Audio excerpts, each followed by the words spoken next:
आप इसमें सिलेक्ट करते हैं ऑर्गेनिक सॉल्वेंट और जो है आप इन जो कैटायंस हैं, जो एक्टिनाइड्स कैटायंस हैं, उनको आप एक्सट्रैक्ट कर सकते हैं। क्योंकि इसमें हाँ जो कैपेबिलिटी है डिस्ट्रीब्यूशन की मेटल की, जो एक्वा सोल्यूशन और ऑर्गेनिक सॉल्वेंट में, वो थोड़ी मुख्तलिफ होने की वजह से आप मुख्तलिफ कैटायंस को हासिल कर लेते हैं। अब 10 मिथाइल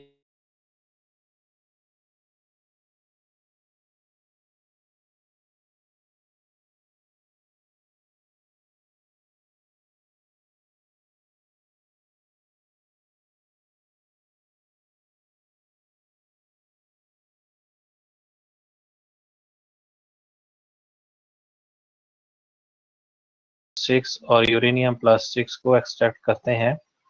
+3 नहीं इससे होता, ये वाले जो हो रहे हैं ये लिखे गए हैं, मेंशन है। और डाईइथाइल ईथर या ट्राई एन ब्यूटाइल फास्फेट जो है, इसका आप 20% सोल्यूशन लेते हैं केरोसिन में। और अगर आपके पास नाइट्रेट वाला सिस्टम है, यानी आपके पास कुछ कैटाइन है एक्टिनाइड्स के, तो आप उनकी नाइट्रेशन कर लेते हैं तो नाइट्रेट सिस्टम डेवलप हो जाता है। तो वहां पे इस उस नाइट्रेट सिस्टम को नाइट्रेट जो आपके एक्टिनाइड नाइट्रेट्स हैं उनको सेपरेट आउट करने के लिए फिर आप ये टीबीपी का इस्तेमाल करते हैं। जो दूसरे सल्फेट हैं या परक्लोरेट्स हैं, ये जो है ये कॉम्प्लेक्स बनाते हैं और इनकी सेपरेशन थोड़ी मुश्किल है। नाइट्रेट वालों की सेपरेशन आसान है।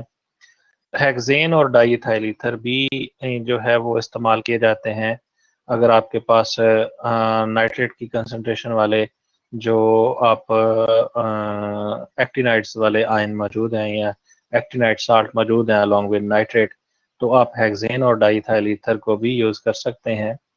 तो ये आप नाइट्रेट कैसे उसमें ऐड करते हैं, या आप एल्यूमिनियम नाइट्रेट बीच में डालते हैं। और तो इस तरह से जो आपके पास एक्टिनाइड्स के जो साल्ट्स हैं उनमें नाइट्रेट्स की कंसंट्रेशन इंक्रीज हो जाती है, तो आप टीबीपी, हेक्सेन या फिर डाईइथाइल ईथर को इस्तेमाल कर सकते हैं। टीबीपी जो है ये नाइट्रिक एसिड से ये उससे रेजिस्ट करता है, ऑक्सीडेशन नहीं होती, तो and acts itself as a salt agent. Solvent extraction method से जो प्लूटोनियम और यूरेनियम को है हेक्सेन और टीबीपी से जो सेपरेट आउट किया गया है, ये यहाँ पे आप देख सकते हैं। ये प्लूटोनियम है, यूरेनियम है, यानी आपके पास UO2+2 Pu+4 और जो बाकी फिशन प्रोडक्ट हैं, यानी इनके अलावा जो भी हैं उसको लिखा गया है फिशन प्रोडक्ट पार्ट, जो है वो फिशन प्रोडक्ट्स हैं, उनको FPS से इंडिकेट किया गया है। तो आप इनको जो है वो सेपरेट आउट कर सकते हैं। ये सदाम साहब कह रहे हैं कोई साउंड नहीं आ रही। अच्छा यार, अभी साउंड तो आनी चाहिए, कुछ लोगों को तो आ रही है यार, आपका मेरा ख्याल कोई अपने नेट का इशू ना हो। अच्छा, यहाँ पे हम सबसे पहले इसकी ऑक्सीडेशन करते हैं। ऑक्सीडेशन से हम ये करते हैं, ऑक्सीडेशन का मतलब है कि हम इससे इलेक्ट्रॉन रिलीज करवाते हैं। तो ये जो 2 है उस +4 था इसकी ऑक्सीडेशन स्टेट, अब ये +6 में चला जाता है। कौन? ये प्लूटोनियम जो है ये +6 में चला जाता है। फिर आप इसमें एल्यूमिनियम नाइट्रेट, यानी आप एक एक्सेस करना चाह रहे हैं उससे सॉल्वेंट को नाइट्रेट से, तो एल्यूमिनियम नाइट्रेट डालते हैं। तो ये नाइट्रेट जो है ये इस पूरे जो आपके पास मिक्सचर है उसमें नाइट्रेट की कंसंट्रेशन इंक्रीज हो जाती है। तो यहाँ से फिर आप मिथाइल आइसोब्यूटाइल कीटोन डालते हैं। तो फिर आप ये सेपरेट आउट कर लेते हैं। फिर जब ये आप डालते हैं मिथाइल आइसोब्यूटाइल कीटोन, तो आपके पास 2 फेसेस बन जाती हैं, एक ऑर्गेनिक फेस है और एक एक्वस फेस है। एक्वस जो फेस होती है उसमें जितने भी फिशन प्रोडक्ट्स होती हैं वो सारी एक्वस फेस में आ जाती हैं, और ऑर्गेनिक फेस में जो आपके पास एक्टिनाइड्स वाले जो कैटाइंस हैं, ऑक्साइड कैटाइंस जो हैं, वो यहाँ पे मौजूद होते हैं। फिर आप इसे जो है एक्वस सल्फर डाइऑक्साइड से वॉश करते हैं। यानी आपके पास ये ऑर्गेनिक फेज थी, तो फिर आपने sulphur dioxide, aqueous sulphur dioxide यानी वाटर वेज सल्फर डाइऑक्साइड डाला, तो फिर दोबारा से एक एक्वस फेस बनी और फिर ऑर्गेनिक फेस बनी, जो कि सल्फर डाइऑक्साइड के डालने के बाद, एक्वस सल्फर डाइऑक्साइड के डालने के बाद बनी। तो यहाँ पे आप ये देख लें कि यहाँ पे फिर आपके पास जो था UO2+2 जो था वो अलग से UO2+2 UO2+2 जो था वो आप अलग हो गया, वो ऑर्गेनिक सॉल्वेंट फेस में आ गया, जबकि दूसरा जो था Pu+4 जो था ये एक्वस जो फेस थी उसमें रहा। आप इसे रिपीट कर सकते हैं एक्सट्रैक्शन प्रोसेस को, लेकिन जो UO2+2 आपके पास ऑर्गेनिक फेस में चला गया तो आप इसे यानी ऑर्गेनिक वाला आपका जो है वो अलग अलग हो गया, सेपरेट आउट हो गया। जो इनऑर्गेनिक वाला फेस है यानी एक्वस फेस है उसे आप दोबारा रिसाइकल करेंगे तो आपके पास UO2+2 यहाँ पे आया है, तो आप इसमें डिल्यूट नाइट्रिक एसिड डालेंगे। डिल्यूट नाइट्रिक एसिड डालने से जो ऑर्गेनिक फेस है वो दोबारा से ऑर्गेनिक सॉल्वेंट फेस और एक्वस फेस में चली जाएगी डिल्यूट नाइट्रिक एसिड डालने से। तो UO2 जो है UO2+2 जो पहले ऑर्गेनिक फेस में था, अब डिल्यूटेड नाइट्रिक एसिड डालने से ये एक्वस फेस में चला गया। तो यहाँ पे आप ये वाली फेस जो है ये UO2+2 आपने सेपरेट आउट कर लिया। तो ये सेपरेशन का एक मेथड है जिसमें आप UO2+2 को अलहदा कर लिया आपने प्लूटोनियम से, तो प्लूटोनियम अलग चला गया और UO2+2 ये अलग आ गया।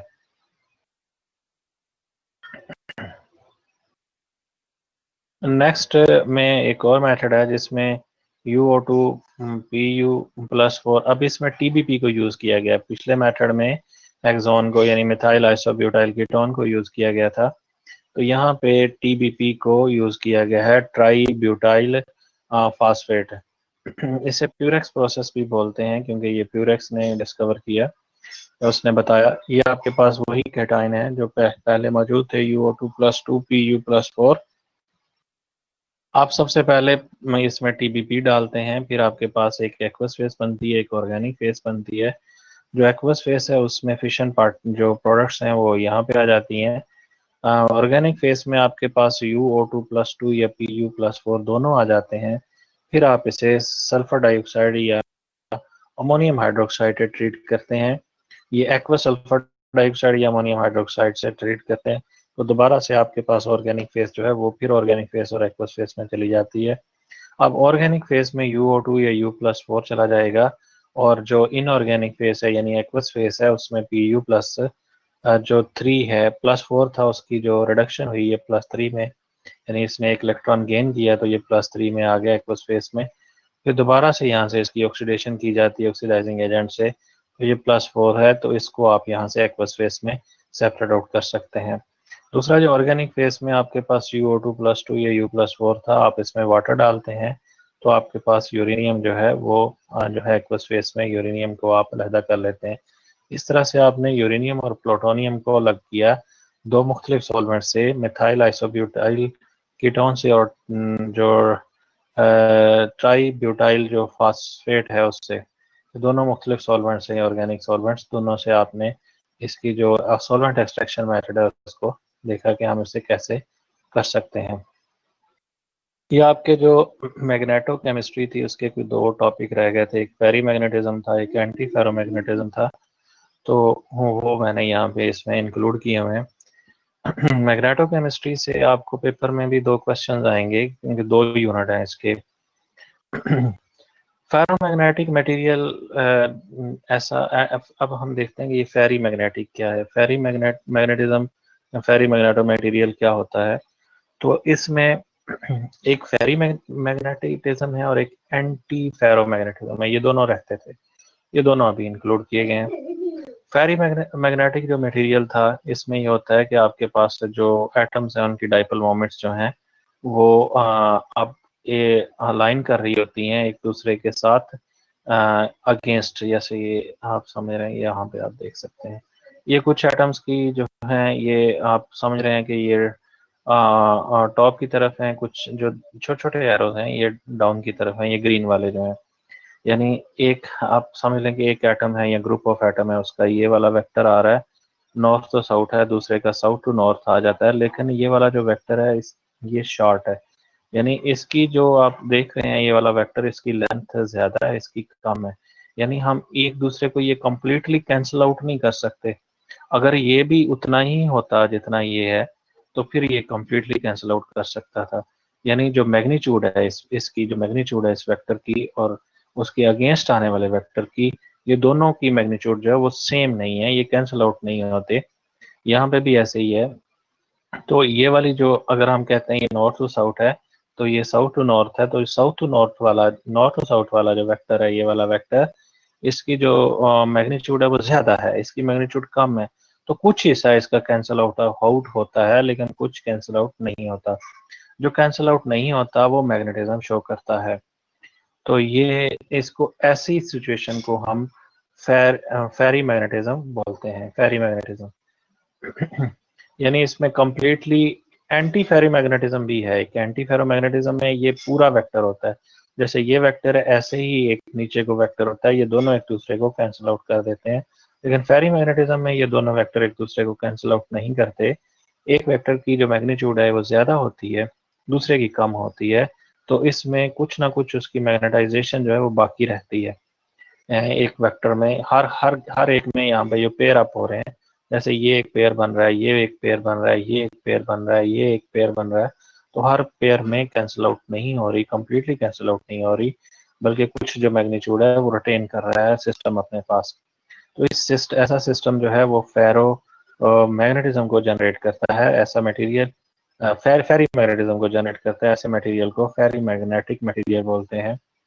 तो ये एंटी फेरोमैग्नेटिज्म आगे हम पढ़ेंगे, वो उसमें क्या होता है, उसमें ये एरो कंप्लीट होता है। यानी ये एरो है, अगर हम इसकी लेंथ ले रहे हैं 1 सेंटीमीटर, तो इसकी लेंथ भी 1 सेंटीमीटर है। अगर ये एरो जो है वो हम कहते हैं 10 टेस्ला का है, तो ये भी 10 टेस्ला का अगर होगा तो ये कैंसिल आउट होगा। लेकिन यहाँ पे ये एरो अगर ये 10 का है तो ये 8 का है या 6 का है, तो बीच में 10 - 6 4 का डिफरेंस आ रहा है। वो जो 4 का डिफरेंस है वो इसका मतलब है कि कुछ मैग्नेटिक प्रॉपर्टी या मैग्नेटिज्म जो है फेरी मैग्नेटिक मटेरियल अपने पास रिटेन करता है। ये कब होता है, जब आपके पास मुख्तलिफ किस्म का मटेरियल आप अलॉय बनाते हैं, जैसे आपके पास Fe+2 भी है और Fe+3 भी है। फेरी magnetism exhibited by ferrites and magnetic garnets। कहता है ओल्डेस्ट जो मैग्नेटिक सब्सटेंस थी मैग्नेटाइट जिसे हम बोलते हैं, जो कि एक मिक्सचर है Fe आयरन 2 और आयरन 3, इसमें दोनों मौजूद हैं, Fe2 और 3 इज, ये कहता है ये फेरी मैग्नेट है। It was originally classified as a, इसको शुरू में इसको शुरू में फेरो मैग्नेट कहते थे। जब तक ये नील ने इसकी डिस्कवरी की 1948 में। नील ने बताया, उसने एक नील टेम्परेचर भी बताया था कि फेरी मैग्नेटिक मटेरियल जो फेमस हैं उसमें यूट्रियम आयरन के जो गार्नेट हैं, और क्यूबिक फेराइट्स हैं, आयरन ऑक्साइड्स हैं, एल्यूमिनियम, कोबाल्ट, निकल, मैंगनीज और जिंक के ऑक्साइड्स हैं, और कुछ फेराइट्स हैं जैसे लेड फेराइट है, बेरियम फेराइट है। ये इनके फार्मूले लिखे गए हैं, ये सारे के सारे फेरी मैग्नेटिक मटेरियल में आते हैं। इसमें टेम्परेचर का इफेक्ट बहुत ज़्यादा प्रोमिनेंट है फेरी मैग्नेटिक मटेरियल में, जैसे कि फेरो मैग्नेटिक में भी टेम्परेचर का इफेक्ट है, यहाँ फेरी मैग्नेटिक मटेरियल में भी टेम्परेचर का इफेक्ट है। यहाँ पे एक क्यूरी टेम्परेचर है। क्यूरी टेम्परेचर एक ऐसा टेम्परेचर है जिसके नीचे जो मटेरियल है वो फेरी मैग्नेटिज्म शो करता है, उसके ऊपर अगर हम चले जाएं तो वो मटेरियल जो है वो पैरामैग्नेटिक बन जाता है। तो उसे हम ऐसे टेम्परेचर को क्यूरी टेम्परेचर कहते हैं। ये फेरोमैग्नेटिक मटेरियल के लिए भी होता है और फेरी मैग्नेटिक मटेरियल के लिए भी होता है, ये क्यूरी टेम्परेचर है। इसमें यहाँ पे हम कहते हैं एट क्यूरी टेम्परेचर के बिलो जो है टू अपोजिंग मोमेंट्स जो हैं, इन हम कहते हैं कि ये क्यूरी टेम्परेचर के ऊपर जो है, ये नीचे जो हम ये एरो शो दिखा रहे थे कि ये पूरा कंप्लीट कैंसिल आउट नहीं हो रहा, तो ये ऊपर जो है ना, ये क्यूरी टेम्परेचर के ऊपर ये पैरामैग्नेटिक प्रॉपर्टीज शो करना शुरू कर देता है।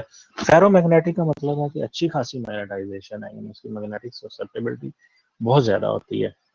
तो इसमें एंटी फेरोमैग्नेटिक मटेरियल जो है, इसमें एंटी फेरोमैग्नेटिज्म शो करते हैं, जैसे कि मैग्नीज ऑक्साइड है, तो ये एंटी फेरोमैग्नेटिक मटेरियल में आता है। इसमें ये होता है कि जो स्पिन है, इसमें जो न्यूक्लियर स्पिन जनरेट हो रही होती हैं, वो पेयर जो जनरेट हो रहे हैं, जैसे कि अभी आपने फेरी में देखा, उसमें कंप्लीट कैंसिल आउट नहीं होता है, इसमें कंप्लीट कैंसिल आउट होता है। इसमें ऑपोजिट होते हैं, एंटी पैरेलल होते हैं, और ये दोनों एक दूसरे को कैंसिल आउट करते हैं। तो इनका कोई ग्रॉस जो एक्सटर्नल मैग्नेटिज्म नहीं होता, यानी इनकी अपनी, अगर हम कहेंगे किसी मटेरियल का खुद के वो मैग्नेटिक है या नहीं, तो फेरी मैग्नेटिक मटेरियल मैग्नेटिक होता है, लेकिन एंटी फेरोमैग्नेटिक मटेरियल मैग्नेटिक नहीं होता जब तक हम एक्सटर्नल फील्ड अप्लाई ना करें। एक्सटर्नल फील्ड अप्लाई करते हैं तो उसका मामला तो फिर मुख्तलिफ हो जाता है, लेकिन जैसे ही हम एक्सटर्नल फील्ड अप्लाई नहीं करते तो जीरो मैग्नेटिज्म है, इसमें कोई मैग्नेटिक ससेप्टेबिलिटी इसकी वहाँ पे कोई नहीं है। अगर हम देख रहे हैं इसे एज इट इज, इस मटेरियल को, इसकी अपनी जो इनहेरेंट प्रॉपर्टी है, इनहेरेंट मैग्नेटिज्म इसकी जीरो है। तो इसमें यहाँ पे ये होता है कि ये जो अगर कुछ स्पिन जो है वो आप क्लॉकवाइज है, दूसरा एंटी क्लॉकवाइज है, तो ये दोनों एक दूसरे को कैंसिल आउट करते हैं मुकम्मल तौर पर। इसमें कुछ लॉज आ जाते हैं, तो ये कैंसिल आउट होने की वजह से ये आप देख लें कि जो आपके पास नेट मैग्नेटाइजेशन है वो जीरो आएगी। अब क्या है कि यहाँ पे एक चीज है नील टेम्परेचर। जैसे वहां पे क्यूरी टेम्परेचर था, यहाँ पे जो एंटी फेरोमैग्नेटिक मटेरियल है, यहाँ पे एक टेम्परेचर इंपॉर्टेंट है जिसे हम नील टेम्परेचर बोलते हैं। अब कहता है spontaneous anti parallel coupling of atomic magnets is this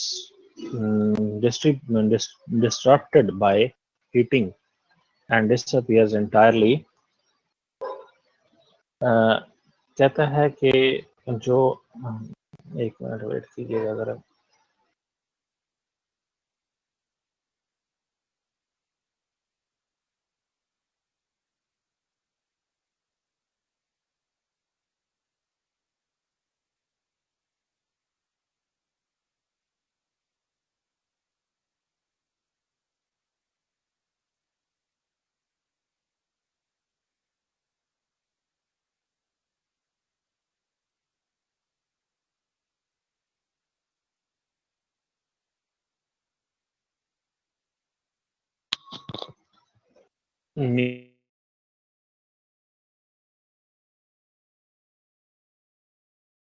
में उसने एंटी फेरोमैग्नेटिज्म की एक्सप्लेनेशन दी, नील टेम्परेचर इसे हम बोलते हैं।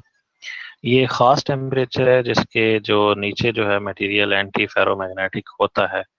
सम antiferromagnetic material have Neel temperature, कुछ का ये बहुत ज़्यादा होता है, कोई कहता है कई 100 डिग्री है, लेकिन ज़्यादातर मटेरियल का नील टेम्परेचर बहुत कम है।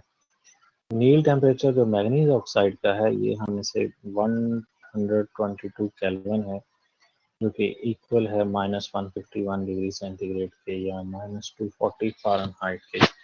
तो ये नील टेम्परेचर है, एक खास टेम्परेचर है। यहाँ पे हम कहते हैं कि इसका जो एंटी फेरोमैग्नेटिज्म है, इसका रिस्पॉन्स क्या होगा। Anti ferromagnetic solids special behaviour applied magnetic field, अगर हम कहते हैं कि टेम्परेचर के ऊपर डिपेंड करते हुए हम मैग्नेटिक फील्ड अप्लाई करते हैं, इसका बिहेवियर जो है वो क्या होगा। लो टेम्परेचर पे सॉलिड एक्सिबिट्स नो रिस्पॉन्स, यानी अगर हम बहुत ज़्यादा लो टेम्परेचर पे हैं तो आपके पास आपने मैग्नेटिक फील्ड अप्लाई किया तो सॉलिड कोई रिस्पॉन्स नहीं देता। क्यों नहीं देता? बिकॉज दी एंटी पैरेलल, क्योंकि उसके जो मैग्नेट्स हैं, जो उसके अंदर डोमेन्स की वजह से वेक्टर जो जनरेट हुए हैं, उसमें जो उनकी मैग्नेटिक मोमेंट है, वो दोनों जो पेयर बन रहे हैं वो कैंसिल आउट हो रहे हैं। Anti parallel ordering of atomic जो मैग्नेट्स हैं ये मेंटेन रहती है, लेकिन हाई टेम्परेचर पे कुछ एटम जो हैं ये ब्रेक करते हैं, अपनी जो पेयर वाली जो सिचुएशन है उसको ब्रेक करते हैं और एक्सटर्नल फील्ड जो आपने अप्लाई किया उसके साथ अलाइन कर लेते हैं। कहता है इस अलाइनमेंट्स की वजह से आपको जो है वो सिग्नल मिलता है और आप जो समझते हैं ये this alignment and weak magnetism जो है ये इसमें प्रोड्यूस हो रहा है सॉलिड में। और ये आप देख सकते हैं, इसको आप नील टेम्परेचर पे above this temperature thermal agitation progressively prevents the alignment, यानी बहुत लो है तो कोई रिस्पॉन्स नहीं है, आपने टेम्परेचर इंक्रीज किया लेकिन नील टेम्परेचर से वो टेम्परेचर कम होना चाहिए, तो फिर आप इनकी मैग्नेटिज्म को देख सकते हैं। अगर नील टेम्परेचर से अबाव जो है फिर दोबारा से आप इसे जो है वो जो मटेरियल है वो मैग्नेटिक आप नहीं रहता, फिर कोई रिस्पॉन्स जो है आपको सही नहीं मिल रहा, तो आप कहते हैं कि ये एक मैक्सिमम टेम्परेचर है जहाँ पे आप इसका रिस्पॉन्स मैक्सिमम दे सकते हैं। तो वीक मैग्नेटिज्म जो है इसे आप इसे देख सकते हैं टेम्परेचर अब। so the weak magnetism produced in the solid by the alignments of its atom continuously decreases as the temperature increase, यानी शुरू में नहीं थी, टेम्परेचर आपने इंक्रीज किया, इंक्रीज हुई, फिर एक खास टेम्परेचर है उसके ऊपर जब आप चले जाते हैं तो फिर दोबारा से वो डिक्रीज होना शुरू हो जाती है मैग्नेटिक जो मोमेंट है। ये आप देख सकते हैं यहाँ पे, ये यहाँ पे हमारे पास दो टेम्परेचर की हम बात करते हैं, एक क्यूरी टेम्परेचर की बात करते हैं, एक नील टेम्परेचर की बात करते हैं। अब इनमें डिफरेंस क्या है, जो क्यूरी टेम्परेचर और नील टेम्परेचर है ये आपके लिए जो है नील टेम्परेचर स्पेसिफिक है एंटी फेरोमैग्नेटिक मटेरियल के लिए और क्यूरी टेम्परेचर है फेरी या फेरोमैग्नेटिक मटेरियल के लिए। यहाँ पे आप देख सकते हैं एंटी फेरोमैग्नेटिक मटेरियल, यहाँ पे रिस्पांस नहीं था, टेम्परेचर बहुत कम था, आपने टेम्परेचर इंक्रीज किया तो रिस्पांस मिलता चला गया। ये एक ऐसा पॉइंट है जहाँ पे आपको मैक्सिमम ससेप्टेबिलिटी मिली। उसके बाद आपने टेम्परेचर इंक्रीज किया फर्दर, लेकिन ये मैग्नेटिक ससेप्टेबिलिटी डिक्रीज होना शुरू हो गई। ये अब आप टेम्परेचर बढ़ा रहे हैं लेकिन मैग्नेटिक ससेप्टेबिलिटी डिक्रीज हो रही है। तो ये जो टेम्परेचर है this is called Neel temperature. Neel ने इसे बताया था, इसको नील पॉइंट भी कहा जाता है, इसे नील टेम्परेचर भी कहा जाता है। उसके बाद अगर हम ये फेरोमैग्नेटिक मटेरियल की बात करते हैं तो यहाँ पे आप देखते हैं कि आपने टेम्परेचर इंक्रीज किया, ये इनकी ससेप्टेबिलिटी बहुत ज़्यादा है। ये जो टॉप की तरफ सीधा जा रहा है यानी यहाँ पे इस टेम्परेचर पे ससेप्टेबिलिटी बहुत ज़्यादा हाई है। जैसे आप टेम्परेचर इंक्रीज करते हैं खास टेम्परेचर आता है जिसे हम क्यूरी टेम्परेचर बोलते हैं, उस टेम्परेचर के बाद इसकी जो मैग्नेटिक ससेप्टेबिलिटी वो डिक्रीज होना शुरू हो जाती है। यहाँ पे इसकी अगर हम इसे मज़ीद आगे की तरफ लेके जाएं तो ये बहुत ज़्यादा है, यहाँ तक जाएगा ये ग्राफ। यानी हम कहते हैं कि हाई टेम्परेचर एक ख़ास टेम्परेचर है जिसे हम क्यूरी टेम्परेचर कहते हैं, ये हाई होता है। तो इसके ऊपर जो है हम अगर हीट करेंगे मटेरियल को तो जो फेरोमैग्नेटिक मटेरियल है वो भी पैरामैग्नेटिक की तरह शो होना शुरू हो जाएगा। तो ये आपने थोड़ा सा जो दो टॉपिक रहते थे इसमें मज़ीद ये देख लें कि हम फेरोमैग्नेटिक कहते हैं below TC spins are aligned parallel in magnetic domains, यानी ये सारे के सारे हैं। और एंटी फेरोमैग्नेटिक मटेरियल हम टीएन बोलते हैं, टीसी क्यूरी टेम्परेचर है और टीएन जो है ये नील टेम्परेचर है। यहाँ पे आप देख लें कि टीएन टेम्परेचर जो है नील टेम्परेचर, उसके नीचे जो स्पिन है यहाँ पे एंटी फेरोमैग्नेटिक में ये एग्जैक्टली ऑपोजिट हैं, एंटी पैरेलल है मैग्नेटिक डोमेन में। और फेरी मैग्नेटिक मटेरियल में टीसी टेम्परेचर की बात होती है, यानी फेरो और फेरी में टीसी की बात करते हैं हम। तो जब हम फेरी मैग्नेटिक मटेरियल की बात करते हैं तो यहाँ पे हम टीसी के नीचे देख सकते हैं कि ये ऑपोजिट तो है, एंटी पैरेलल है, लेकिन ये कम है, यानी इसकी वैल्यू जो ब्लू वाला है इसकी रेड से वैल्यू बहुत कम है। तो इस वजह से इसमें जो इसकी इनहेरेंट मैग्नेटिज्म है वो मौजूद होता है, इसमें भी इनहेरेंट मैग्नेटिज्म अच्छा खासा मौजूद होता है। इसमें इनहेरेंट मैग्नेटिज्म नहीं है, लेकिन जो ससेप्टेबिलिटी इसकी होगी तब जब हम मैग्नेटिक फील्ड अप्लाई करेंगे और टेम्परेचर को इंक्रीज करेंगे। बाद में पैरामैग्नेटिक मटेरियल जो है ये जो है स्पिन्स आर रैंडमली ओरिएंटेड। यहाँ पे आप देख सकते हैं कुछ जो है वो एंटी क्लॉकवाइज हैं, कुछ क्लॉकवाइज हैं, यानी इसमें कोई खास ऑर्डर नहीं है, रैंडम है।